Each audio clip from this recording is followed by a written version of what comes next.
Good afternoon, Cross Timbers. Today is Friday, April 26, 2013. This is the Texan TV news from the Tarleton State University campus in Stephenville, Texas, and I am Tatianna Clemons. In today's headlines, TSU hosts its 8th annual Student Film Festival, Dublin teenager charged with sexual assault, and a lead on Coffin County Prosecutor Mark Hayes. Case President Barack Obama consoles mourners of the first response in West Texas. Federal agents are training a new corps of experts. A fire in the psychiatric hospital outside Moscow takes at least 38 lives. New York Rangers goes to playoff, as well as the weekend's weather. In campus news, on Thursday, Tarleton hosted its 8th annual Student Film Festival. The festival offered showing of many different short films that were written, filmed, and directed and produced by Tarleton students and starring Tarleton students. The night was comprised of 11 different submissions from the contest. The films were anywhere from a minute and 40 seconds to 18 minutes. Some were some were shot in black and white, while others were in color. Also, some of the films had sound, while a few were silent. 14 students sent in their submissions in hope of winning the grand prize. The submissions were judged by past winners and communication studies students. Some of the titles for the night included Treat, Can You Feel My Heart, The Hunt, and Passion 2013. The festival began promptly 7 p.m. in the Communities Building, and an hour later, before the night was over, Dr. Anderson himself announced the winners of the night were Sam Stewart and Kylie Wildman, and the film Into the Black. In local news, according to the Empire-Tribune, a Dublin teenager charged with sexual assault was among 11 individuals indicted by an Arath County grand jury Wednesday. Wade Allen Taylor, 17, was charged and indicted for aggravation assault, sexual assault of a child, a first-degree felony. If convicted, he faces 5 to 99 years or life in prison. District Attorney Alan Nash said that the victim is a 13-year-old junior high student. Taylor was turned into authorities by the girl's mother, who discovered the two were having sexual relations. We pursued the case because Taylor has a history of sex assault of a child, Nash said, and at her age, the victim did not have the ability to consent. And now today's Texas national and international news from the Associated Press. Investigators are searching a vehicle they believe was used in the January slaying of Coffin County Prosecutor Mark Hayes. A search warrant affidavit released Wednesday says that silver 2001 Mercury Sable was found at the Dallas wrecking yard. Yard workers said it had been towed from a self-storage complex where Eric Williams had a storage unit rented for him. The vehicle resembles the one witness said was used in the killing of Hayes. He and the district attorney Mike McLean won a theft conviction of William, which cost Williams his Justice of the Peace position and law license. Williams and his wife Kim are charged with capital murder in the killings of Hayes. McLean and McLean's wife Cynthia. Also in the Texas news, President Barack Obama on Thursday was consoling mourners of the first response who died last week in the fertilized plant explosion that killed at least 4 people and devastated small town Texas. I cannot match the power of the voices you just heard on that video. And no words adequately describe the courage that was displayed on that deadly night. What I can do is offer the love and support and prayers of the nation. But know this, while the eyes of the world may have been fixed on places far away, our hearts have also been here in your time of tribulation. And even amidst such sorrow and so much pain, we recognize God's abundance.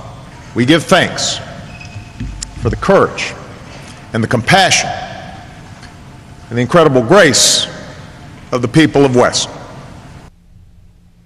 In national news, reconstructing of a bomb is vital to the investigators after a blast like the one that rocked the Boston Marathon. So federal agents are training a new corps of experts to pick up the pieces after an explosion and rebuild a bomb, a potentially crucial piece of evidence in a case like the Boston bombing. The training is being held at the National Center for Explosive Training and Research at Huntsville, Alabama. It's run by the Bureau of Alcohol, Tobacco, Firearms, and Explosives.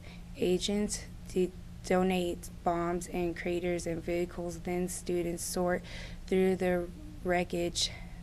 They learn to distinguish between what's a bomb fragment and what's simply debris. Then they learn to use those tiny scraps to build a model of the bomb. Such replaces often are used in court to prosecute bombing suspects like the Olympic Park bomber Eric Randolph. Authorities say a construction of the Boston bomb could be important in that case too. 3, 2, 1!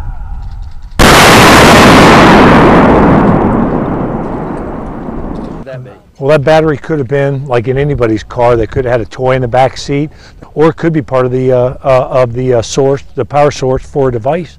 Then you're looking at the different wiring here.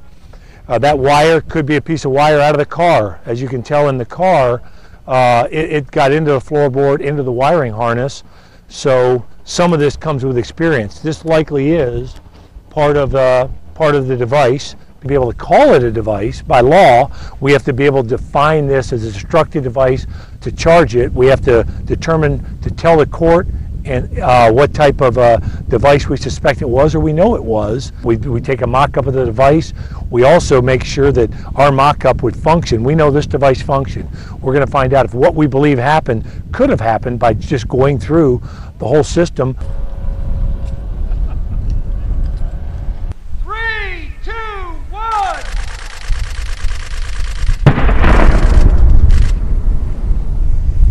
The post-blast investigators, the ones that will be on the scene collecting the evidence, they will look at all the evidence, collect the evidence, and then start to reconstruct based on all the evidence that's collected. Yeah, the evidence or the device reconstruction method, that will be part of the court process in the prosecution of the suspect or suspects. In international news, according to the Associated Press, at least 38 people died in a fire in a psychiatric hospital outside Moscow late Thursday night. Police said the fire, which broke out about 2 a.m. local time, 6 p.m. Eastern, in the one-story hospital in the Ramenskoye settlement, was caused by a short circuit. The RIA Novosti reported on Friday. Officials from the Russian Investigative Committee later said they are looking at poor fire regulations and a short circuit as possible causes. By early Friday morning, investigators listed 38 people, 36 patients, and 2 doctors as dead. Only 3 nurses managed to escape. The emergency services also posted a list of the patients indicating they ranged in age from 20 to 76. Healthy ministry officials said that the hospital housed patients were served mental disorders, vandalism, from the Emergency Situation Ministry officials told the Artes news agency that the windows in the hospital were buried, but said there were 2 fire escapes. Baloshin also said that it took firefighters an hour to get to the hospital following the emergency call because a local ferry across the river was closed and the firefighters had to make a detour. Deadly fires are common in Russia because of a widespread of violations of fire history rules. Now for sports, according to the Associated Press, the New York Rangers hockey team are headed back to Eastern Conference playoff because all of the important bounces down the stretch went their way. One rechoked of the boards and into the net, another glanced of a post on its way in. Captain Ryan Cullen scored 2.55 into overtime, and New York railed to clinch a 3rd straight playoff berth by beating the Carolina Hurricanes 4-3 on Thursday night. Coach John Tortelli said he was really happy with the way they stayed with it and found a way to win. Brad Richards tied it for the Rangers 2 minutes and 57 seconds left in the regulation after New York blew an early 2-0 lead and fell behind already eliminated Carolina. Tortorelli said that it was funny how the hockey gods work in situations like those.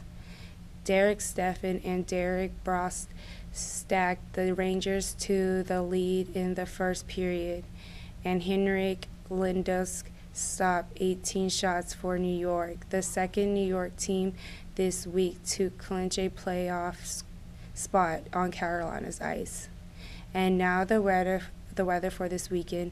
According to the Weather Channel, today's forecast calls for a high of 80 degrees and a low of 63 with a 10% of precipitation. Saturday will be a high of 79 degrees and a low of 55 degrees with a 10% precipitation. And Sunday will be a high of 80 degrees and a low of 55 degrees with a 10% precipitation. Today's broadcast was produced by Monet Gerald, Ian Traub, Ashley Eller, Samantha Townsend, and Kendra Gear. You can follow the Texan News Service on Facebook and Twitter, and check us out on our website at www.texannews.net. I am Tatianna Clemons. Tune in Monday for the latest news from the Tarleton State Campus in Stephenville, Texas.